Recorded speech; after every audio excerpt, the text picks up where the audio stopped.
buenas tardes, bienvenidos a Charlas con Carlos. Bueno, el día de hoy tenemos un invitado muy especial y es el director de cine Roberto Restrepo. Roberto Restrepo, les comentaba que estudió artes visuales y filosofía en la Pontificia Universidad Javeriana de Bogotá en 1999, donde también realizó un diplomado en animación experimental en el 2012. Ha realizado proyectos como largo documental, corto documental, videoclip y cortometrajes para la televisión. Roberto también nos comentaba que su pasión pues era pues por los dibujos, porque hacía dibujos y demás. La pregunta que le íbamos a hacer a Roberto es ¿cómo se influye la filosofía en el séptimo arte? Todo el mundo, digamos, tiene una filosofía de vida, por llamarlo de algún modo. Todo el mundo tiene algunas creencias en las que fundamenta su vida y por las que su vida tiene sentido, algunas cosas por las que lucha, ¿cierto? El ser humano es como el animal simbólico por excelencia. Eh, Nosotros no podemos vivir sin ficciones, al punto que quizás el aspecto más importante hoy en día, que es el económico, es también una ficción. Es decir, los billetes, por ejemplo, intrínsecamente no tienen ningún valor. Es un valor que le damos porque todos confiamos en que en este sistema tienen ese valor. Pero pues un billete es un papel. Bueno, ah, en este orden de ideas, el cine se refiere justo a, digamos, las pasiones, los dramas humanos que se desarrollan en estos contextos de sentido, digamos.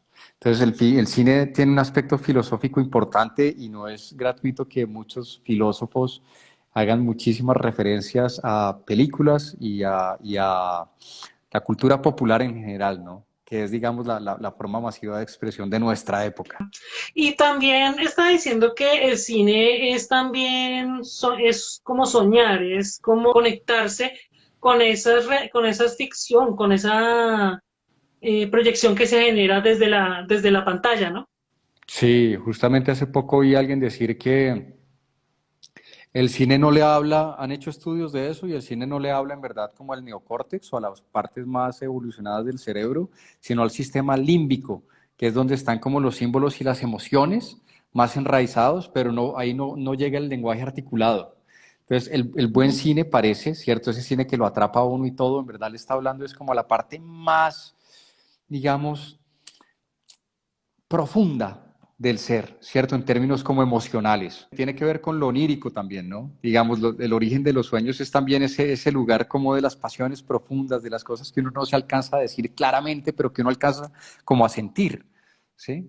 Pero que no alcanza a expresarse claramente, incluso en los sueños, ¿no? Uno siempre que se acuerda de los sueños se acuerda de una forma borrosita y tal, y generalmente cuando alguien le cuenta una película a uno, no le está contando de verdad el tuétano, sino lo que pasa en superficie, pero todas las películas tienen como un drama eh, profundo, ¿cierto? Que es el que atrapa en verdad y que le está hablando justamente a esa parte más primitiva del cerebro. Bueno, Roberto, pues yo he leído su perfil y me he dado cuenta que ha viajado a la India a estudiar filosofía hindú en sí. Bidar, Bari. Creo que lo dije bien. Cuéntanos esa experiencia sobre este viaje a la India y por qué estudiar esa profesión, Roberto. Bueno, yo estaba terminando filosofía acá justo y el único, digamos, horizonte que se le abre a uno como filósofo laboralmente de primera mano es como pues, ser profesor. Yo no me sentía preparado, digamos, para asumir eso. También tenía las inquietudes del cine y tal. Y empecé a practicar yoga mientras estaba haciendo la tesis de grado y empecé a sentir cosas como muy bonitas. Y yo dije, quiero darle un chance a esto, quiero darle un chance al yoga y conocerlo en el entorno en el que se desarrolló, en la cultura en la que se desarrolló. Y entonces, mientras hacía la tesis, por un tiempo trabajé de botones en un hotel y ahorré algunos pesos y me fui a un monasterio en la India que queda en el estado más pobre de la India, se llama Bihar, en las riberas del Ganges. Ahí se generó, digamos, una línea de yoga muy especial, también muy tradicional de algún modo.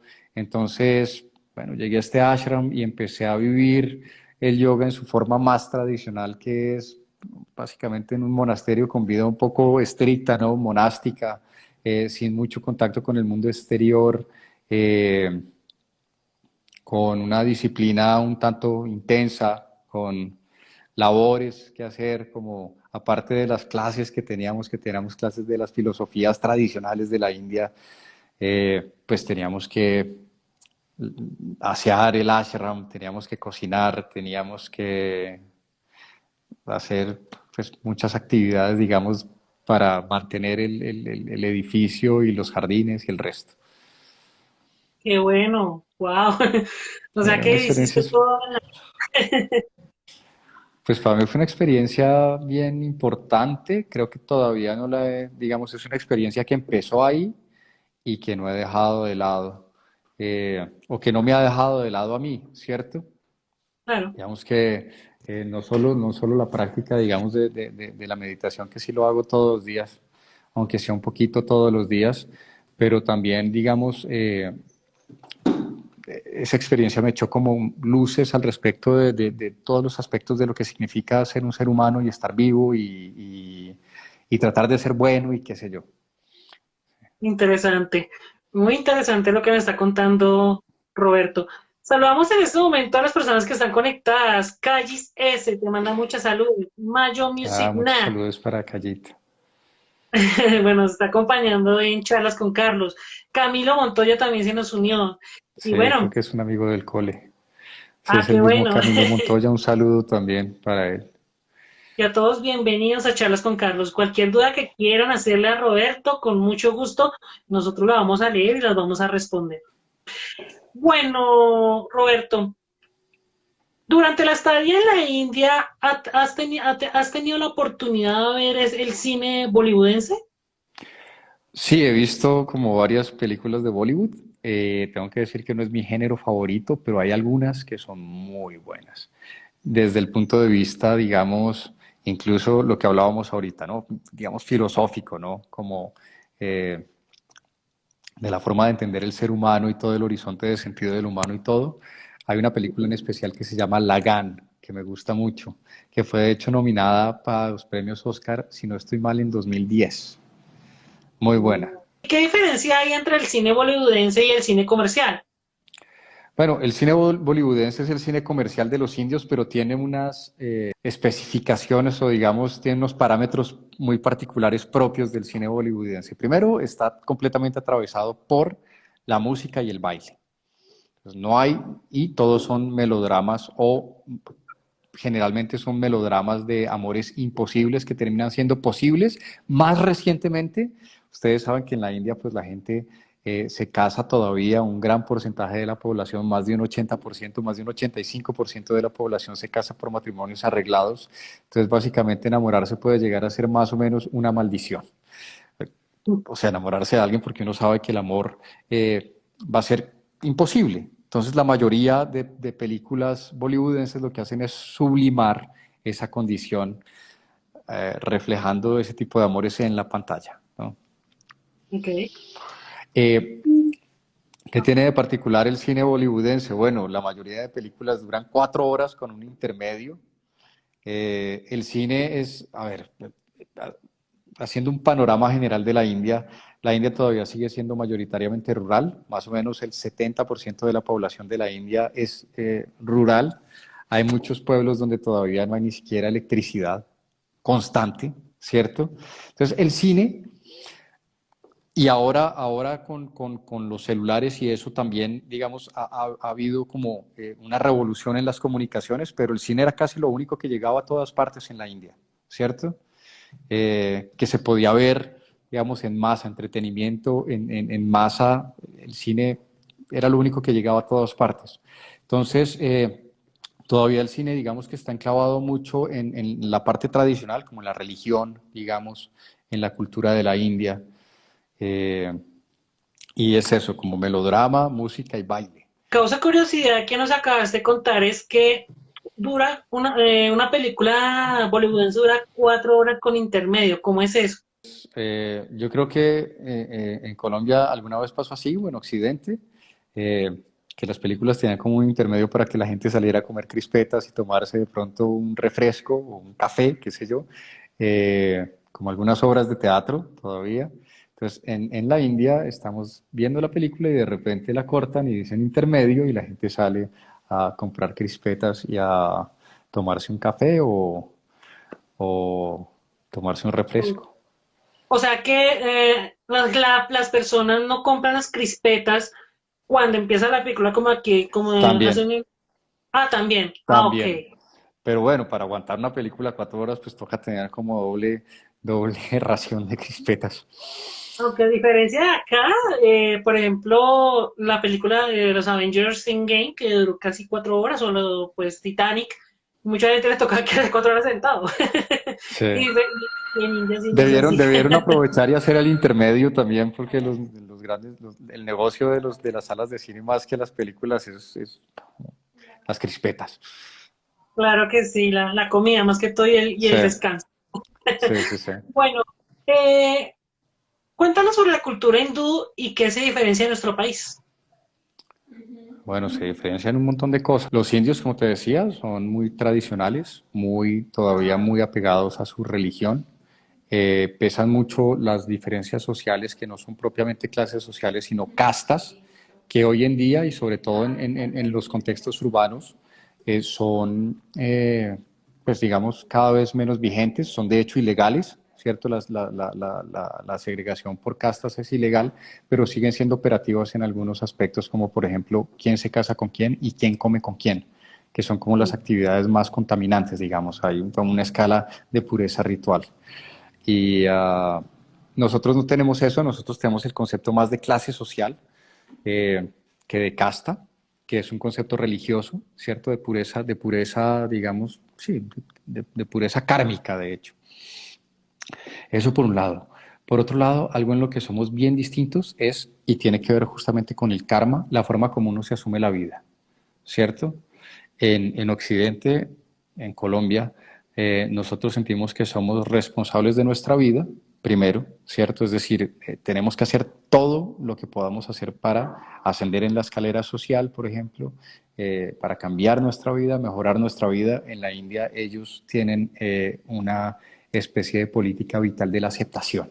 Si usted nació pobre y jodido, ese es su karma, tiene que aceptárselo, tiene que vivir, es decir, no hay movilidad entre las castas. Si uno nació paria, de la clase más baja, los que recogen estiércol de las cañerías para dejar que transite el agua, a uno le tocó asumirse eso por el resto de la vida. Básicamente así funcionan un poco las castas. Pero hay otra cosa bien interesante. Hay más diferencias, obviamente más diferencias sociales en la India que en Colombia.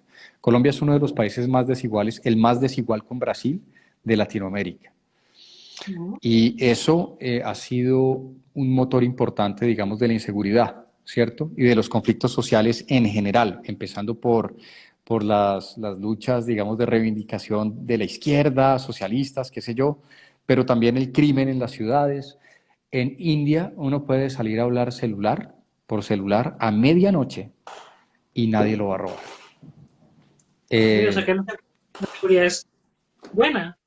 es muy buena, pero no es porque hayan muy buenos vigilantes y muy buena policía, sino porque la gente asume que es pobre porque así lo determina su karma y que es su responsabilidad. Quiero decir, entonces, esto hace que la gente acepte más ciertas situaciones como la miseria, la enfermedad eh, y otras condiciones de la vida. El resto, ser feo, qué sé yo, otras condiciones de la vida, ¿no? Acá en Colombia tenemos, y es la base, digamos, de nuestra razón de ser, incluso como Estado-nación, ¿no? Todos somos iguales. Nosotros como que tratamos de incorporar esos valores de la Revolución Francesa, todos somos iguales, todos tenemos que tener los mismos derechos, todos tenemos que tener las mismas oportunidades y pues obviamente en Colombia eso no se da, pero la gente pues se resiente mucho porque en su sistema de valores supuestamente deberíamos ser iguales. Entonces, esa es otra diferencia muy radical entre cómo funciona, digamos, en Colombia y en India el aspecto con respecto a la igualdad o la universalidad. Sí. Bueno, Roberto, cambiemos un poco de tema y hablemos entonces de la trayectoria cinematográfica que tú has hecho. Has realizado documentales, cortoargumentales, videoclips y contenidos para la televisión, como mencioné al principio. Sí. Hablamos sobre esta trayectoria, Roberto. Cuéntanos cómo los proyectos que has hecho. Bueno, a ver, Yo después de dejar la India por primera vez, yo viví en la India en dos oportunidades. En 2001, por primera vez de 2001 a 2002, y Ujú. después de 2014 a 2017. Después de dejar la India por primera vez, ahí sí me fui a estudiar cine. Y me fui a estudiar cine en una escuela de París que se llama La ICAR. Terminé y me vine a Colombia y conseguí primero por unos meses un trabajo de profe, pero después me puse a trabajar en Caracol en un programa que era un formato bastante particular, que combinaba programa de chismes con comedia, con programa concurso. Fui asistente de dirección de ese programa y era editor también, editor conceptual de ese programa. Bien, ese ¿Cómo programa se llama duró ese un año. programa? La peluquería se llamaba. No sé si usted alguna vez Ah, lo vio, lo pasaban los viernes por la tarde. Esto ya hace un buen rato, sí, me hace un acuerdo. buen rato. Bueno, el programa se acabó, ¿cierto? Y me ofrecieron un trabajo casi por muchas de las cosas que me han pasado. Es decir, cuando yo he llevado una hoja de vida a algún sitio para que me contraten, nunca he conseguido trabajo. Pero los trabajos siempre me han llegado como de forma muy inesperada. Había una vacante en la Universidad Externada de Colombia por esa época cuando terminaba el programa para enseñar como cultura de la India, ¿cierto? La clase se llamaba India y el sudeste asiático. Yo del sudeste asiático no conocía nada, pero de India sí, entonces dije, bueno, me interesa y empecé a ser profesor y después me uní a, digamos, a un grupo de investigación del externado y estoy investigando sobre conocimiento tradicional de la India y de Asia y su importancia en el medio ambiente. Pero fui profesor sobre todo como de cultura y algo de historia y política de la India durante varios años. Pero la cuestión es uh, la parte, digamos, artística que para mí es tan importante, también la había dejado de lado y me hacía mucha falta. Eh, por ahí en ese tiempo, que fueron como unos 6 años en los que o más, fueron más, en los que trabajé de profesor, lo único que hice en términos audiovisuales fue un par de videoclips, como para amigos que tenían grupos de rock y no sé qué, entonces yo les decía, bueno, yo les hago el video, se los hago barato, qué sé yo. Eh, en 2000, a finales de 2009, tomé la decisión de hacer un documental sobre una idea que tenía que desde que viví la primera vez en la India me quedó rondando la cabeza, un documental medioambiental sobre el Ganges, que es un río altamente amenazado, pero además un río que los occidentales condenan o condenan mucho a los indios de ser muy cochinos porque es un río muy contaminado, pero resulta que la primera amenaza, la principal amenaza del río Ganges es el cambio climático producido por los gases de efecto invernadero que botamos todos los seres humanos del planeta, en especial los países desarrollados que tienen una deuda climática muy grande, ¿verdad? Correcto. Ah, entonces, yo lo que me di cuenta cuando vivía en la India es que ellos no tienen concepto de basura y esto es verdad. En la India rural todo se recicla naturalmente, espontáneamente.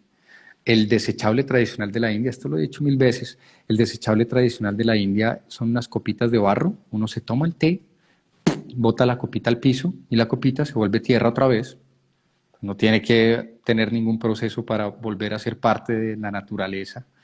Y los platos desechables son hechos de hojas secas. Tienen un desechable tradicional muy antiguo, pero que es muy efectivo, porque el plato de hojas usted se lo come y si lo tira a la calle también, pues se degrada solo, muy fácil.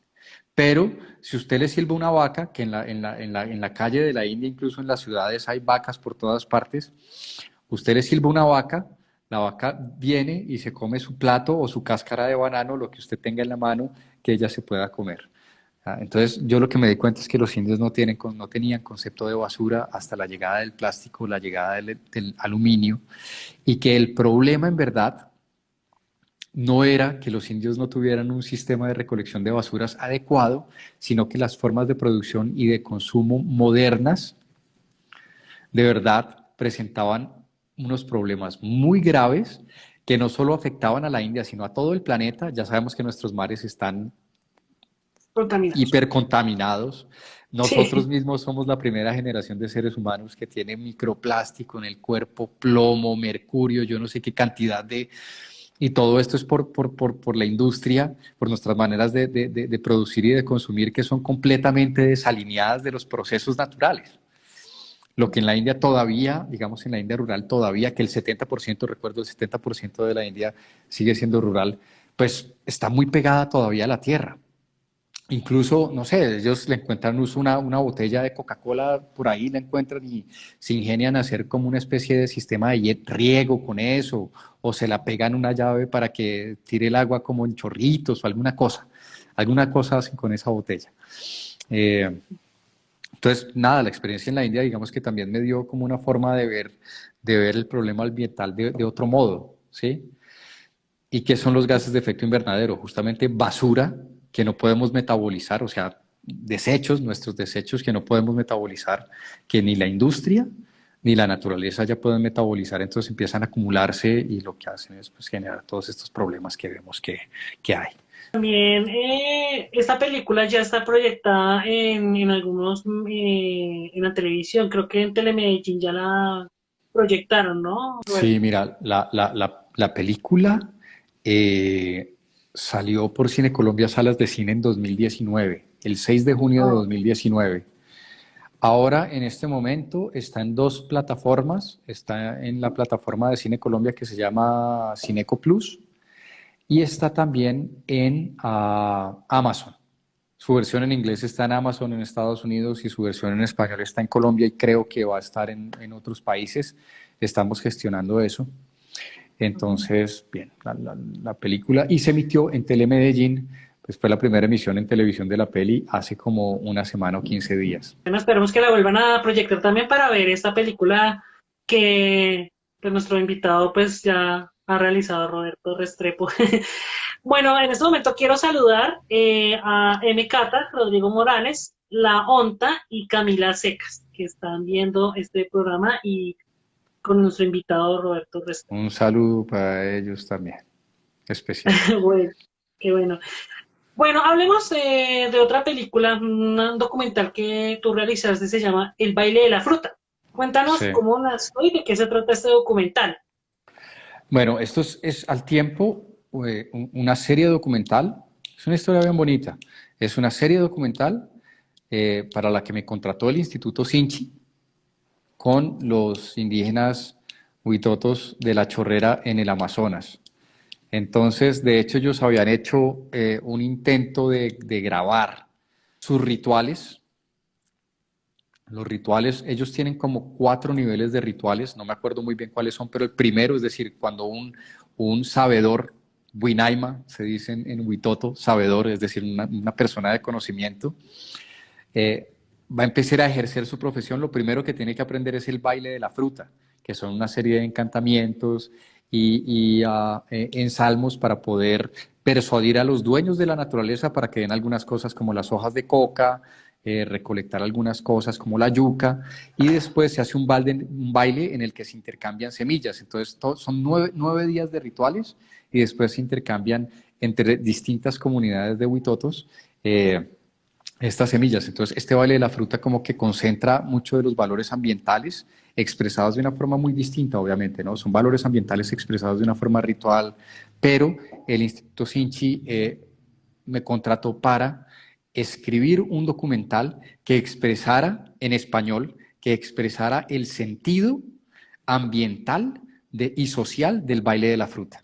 Este es un mediometraje de 25 minutos del Instituto Sinchi, pero al mismo tiempo tenía que organizar el material grabado en 3 cámaras de, si no estoy mal, 16 noches de rituales en Huitoto para ellos, para los Huitotos. Esto es como una especie de enciclopedia del baile de la fruta para los aprendices de chamán, por decirlo de algún modo, de sabedor en la tradición huitota que ha Claro. estado muy amenazada. Entonces fue una experiencia bien bonita porque para poder organizar todo ese material, yo no sé huitoto, entonces yo les dije, bueno, pues yo encantado, me encantaría hacer este trabajo, pero necesitamos a un intérprete huitoto que venga y nos ayude a entender qué es lo que está pasando ahí.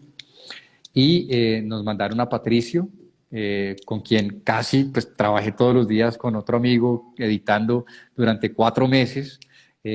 Nos veíamos todos los días y fue muy interesante, digamos, este intercambio cultural con Patricio durante estos 4 meses de trabajo. Aparte de estos documentales que hemos mencionado, ¿qué otros proyectos documentales has trabajado y dónde se han proyectado?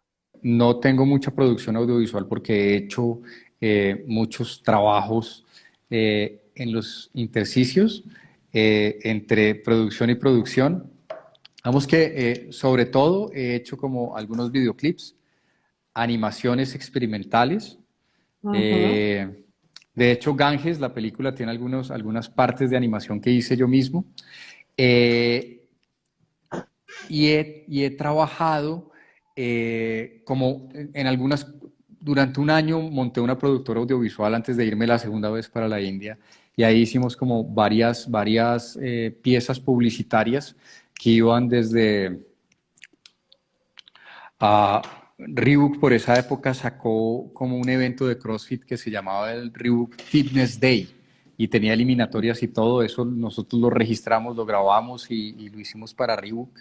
Eh, y otras pequeñas campañas publicitarias para tu hogar, muchas de las que estuvieron fue en internet, digamos, esos comerciales que aparecen al principio cuando uno va a ver un video en YouTube o que le meten en la mitad. Bueno, durante un tiempo hice esos videos también. Eh, He ayudado a escribir algunas escaletas para algunas piezas documentales, o sea, como escritor. Eh, Después, de hecho, de 2017 a 2000, de 2014 a 2017, estuve trabajando en la Embajada de Colombia en India como consejero Sí. político, como consejero político. Entonces, en esos 3 años no hice nada audiovisual. Eh, Al volver de la India, empecé a trabajar con mi socia en el lanzamiento de la película de Ganges y ahora estamos trabajando en nuestro segundo largo documental, ella como investigadora y productora y yo como productor y director. Estamos, digamos, en la etapa de desarrollo de la nueva pieza documental. Pero, entre tanto, también he hecho algunos trabajos. eh, Ahora estoy viviendo en Envigado y hace poco me salieron unas grabaciones y ediciones de unos comerciales como para fomentar el turismo rural en los corregimientos de Medellín.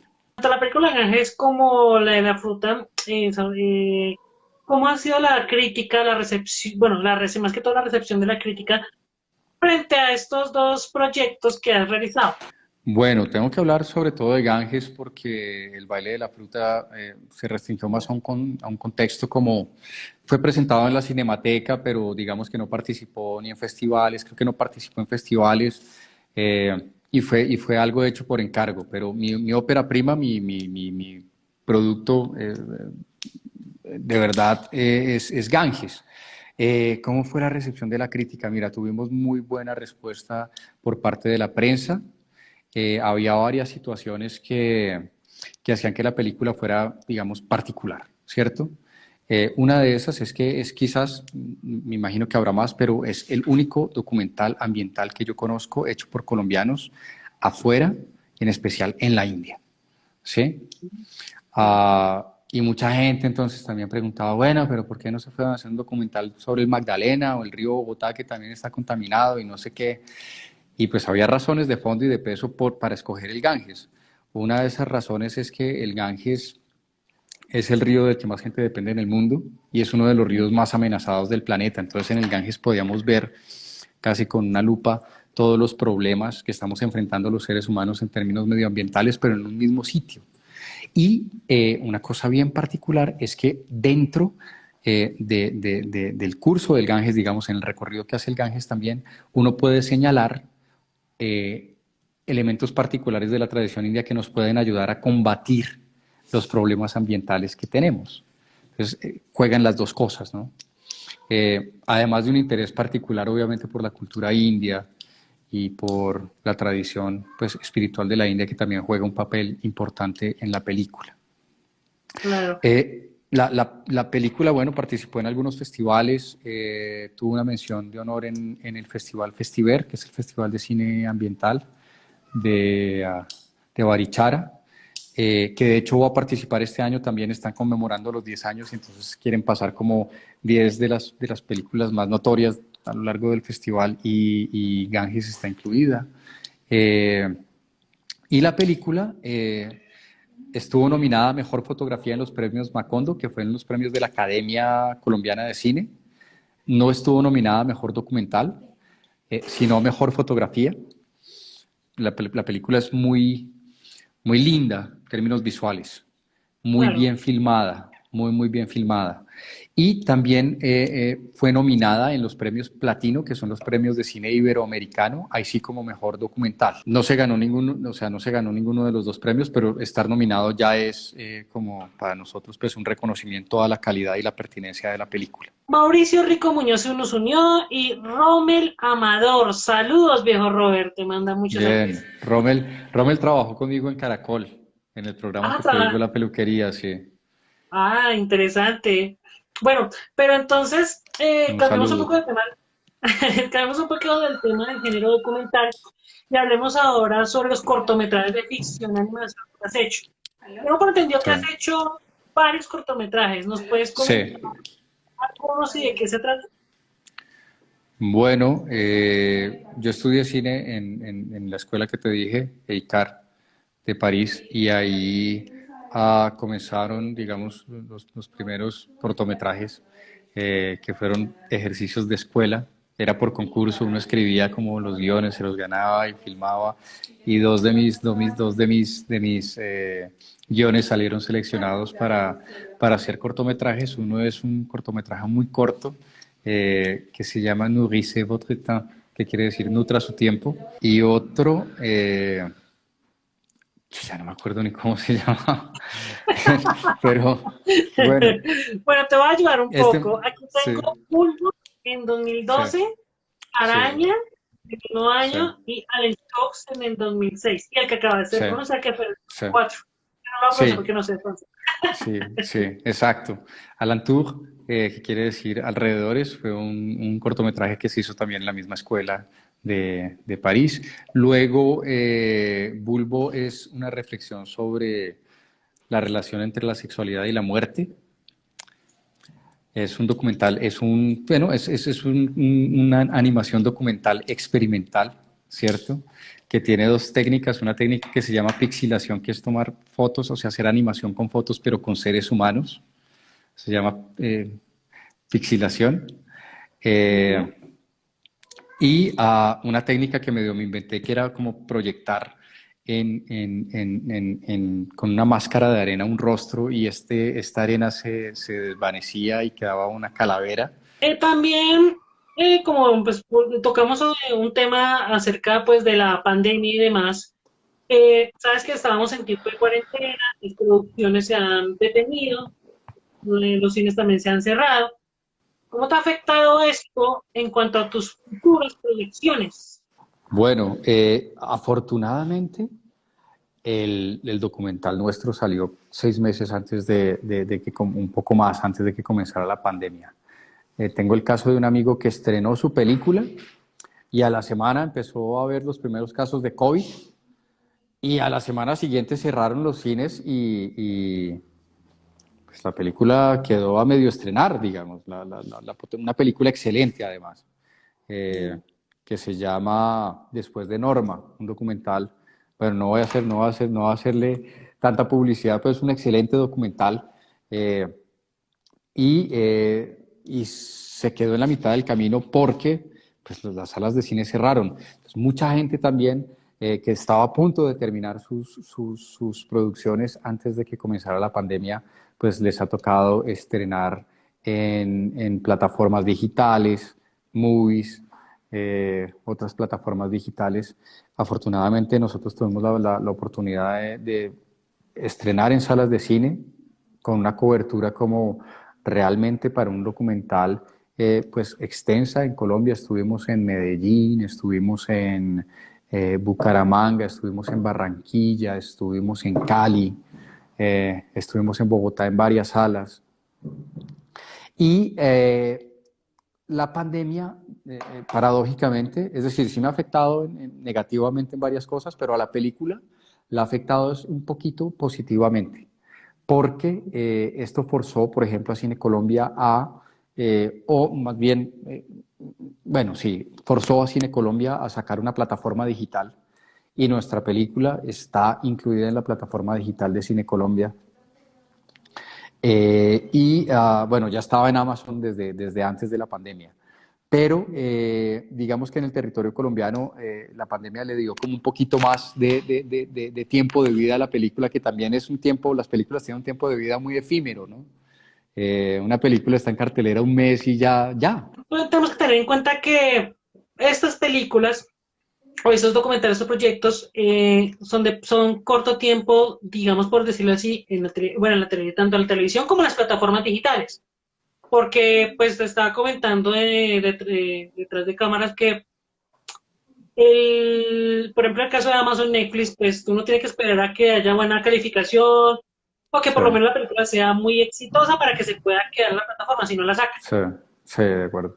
Y otra Entonces, cosa es que no todas las películas llegan a esas plataformas. Digamos, hay mucho que nosotros tuvimos una conversación telefónica hace poco eh, y coincidimos en que hay muchas películas que en esta época, es decir, antes había como muchos eventos a los que la gente podía, en las universidades, teatros independientes, qué sé yo, donde la gente podía mostrar sus cortometrajes, por ejemplo, podía mostrar sus películas y tenían su público. Pero esa gente se quedó sin público ya, es decir, no hay plataformas digitales todavía que reciban ese tipo de material. Entonces sí hay mucha gente que se queda en el aire y que tiene producciones que en este momento están en el aire, porque simplemente no que, hay cómo encontrar un público. que por decirlo así, entonces haría encontrarlas por YouTube, si es que YouTube también deja proyectar un documental tan largo, porque no, a veces no deja. Sí, sí, y la otra cosa también, como por ejemplo con los cortos y todo, es que, pues, es decir, nosotros los cineastas dependemos mucho como de las subvenciones del Estado, de los estímulos del Estado y todo eso, porque hacer una película es terriblemente caro y cada vez menos lucrativo, eh, porque la competencia cada vez es más recia también con las películas que llegan de fuera. Por lo que tú decías ahora también, hay mucha competencia en las plataformas, ¿no? Miles de películas.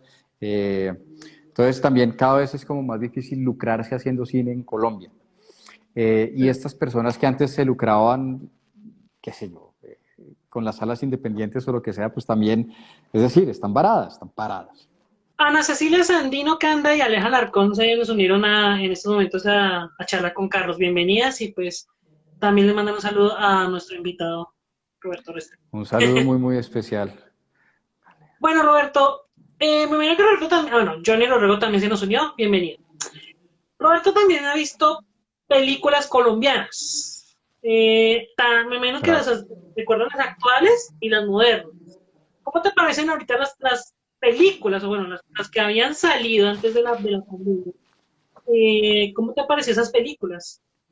Mira, en 2018 hubo un fenómeno muy especial que duró muy poquito tiempo, pero fue una serie de películas documentales colombianas excelentes que tuvieron más asistencia que las películas argumentales colombianas que salieron por la misma época, ¿cierto? Esta racha comenzó con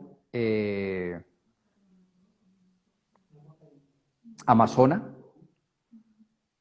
y terminó quizás con Señorita María, la falda de la montaña, ¿sí? Que es una película sobre un campesino como transgénero. Ujú. Eh, Y estas películas tuvieron una audiencia bien, bien importante. Y tengo que decir, en especial a mí, Amazona, me pareció una película increíble. Qué película tan, tan buena. Entonces, siento que de algún modo en Colombia se está desarrollando el cine en general, pero el documental cada vez está buscando historias más originales, historias con más tuétano e historias también que por alguna razón A ver, yo no soy tan dado a pensar que la gente tiene que hacer películas para gustarle al público. Es decir, el objetivo principal no es hacer lo que ya le gusta al público. Uno tiene que investigar, experimentar un poco con el lenguaje para hacer algo novedoso, para que le guste al público, pero además para aportar, ¿cierto? Claro. Algo nuevo, crear algo nuevo, ¿cierto? No la misma fórmula repetida una y otra vez, como hacen también muchas veces en Hollywood, que es, he visto esto, cogen un guión y le hacen un par de reformas y hacen otra película, ¿no? Otra película, ¿cierto? Entonces, y me parece que al documental colombiano le había pasado a lo que le pasó lo que le pasó a la televisión colombiana de los 90, ¿cierto? Que empezaron a hacer novelas, pero con un poquito de diferencia, como novelas disidentes en algún aspecto y Claro. tuvieron mucho éxito. Los documentales colombianos en el 2018, esto fue un año muy especial para el documental colombiano, tuvo producciones bien interesantes, bien interesantes. Y que sí, y bastante interesantes y que también la vieja vanguardia de películas colombianas pues también se han perdido, porque pues hoy por hoy el cine se ha degradado bastante, pues en mi opinión. Es difícil encontrar, pues, desde los criterios, digamos, de un cineasta, es difícil encontrar películas buenas. Exacto. Bueno, ya se nos está acabando el tiempo, pues lastimosamente, Roberto, está muy interesante el tema. Y nuestra última pregunta sería, ¿qué consejos o sugerencias le darías a esas personas que están estudiando cine y que tienen ideas de hacer buenas proyecciones para el cine colombiano, pues, o que quieren proyectarse así a nivel nacional? Uno, que vean mucho cine, que vean mucho cine. Creo que a la imaginación también la literatura le ayuda. Es que vean mucho cine y que lean. Y que se imaginen películas, que se imaginen películas. Y segundo, y más importante, que las hagan. Este consejo no es mío, este consejo es de Tarantino. Tarantino una vez le dio un consejo a los jóvenes estudiantes de cine y les dijo, deje de pagar $30,000 del semestre en UCLA, ¿cierto? Coja esa plata y hágase una película. Eh, uno aprende cine solo haciendo. A uno le pueden, o sea, a uno le pueden, uno va a las escuelas de cine y en verdad como que generalmente lo que aprende es como teoría y rudimentos técnicos. Estos rudimentos técnicos hoy en día uno los puede encontrar en internet, ¿cierto? Aventurarse a empezar a hacer material audiovisual con un teléfono primero, ¿cierto? Con un programa de edición de esos que se pueden bajar gratuito por internet. Y después, si usted quiere comprarse una camarita mejor, o sea, yo no soy como Quentin Tarantino en el sentido de que yo digo, sí, estudien, pero no solo estudien, sino que hagan, ¿sí? Ujú. Es impresionante como en algunas escuelas de cine el único trabajo cinematográfico que hacen, incluso, bueno, antes existía la distinción en video, entre video y cine, ¿no? Hoy en día ya existe el cine digital, que es como lo que está mandando la parada.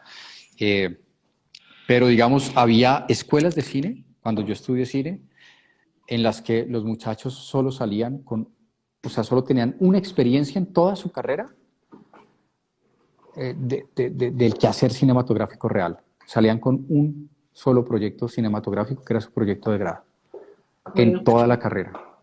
qué interesante consejo, Roberto, nos das. Y bueno, se nos acabó el tiempo. Te agradezco mucho, ¿verdad?, por esta invitación. Y bueno, a todos los televidentes, muchísimas gracias por acompañarnos. Y Roberto, muchas gracias por estar con nosotros. No, muchas gracias, Carlos. Un abrazo, que estés muy bien. Muchas gracias Chao, por el Roberto. espacio. Muchas gracias por ese mundo Chao. del recorrido. Gracias.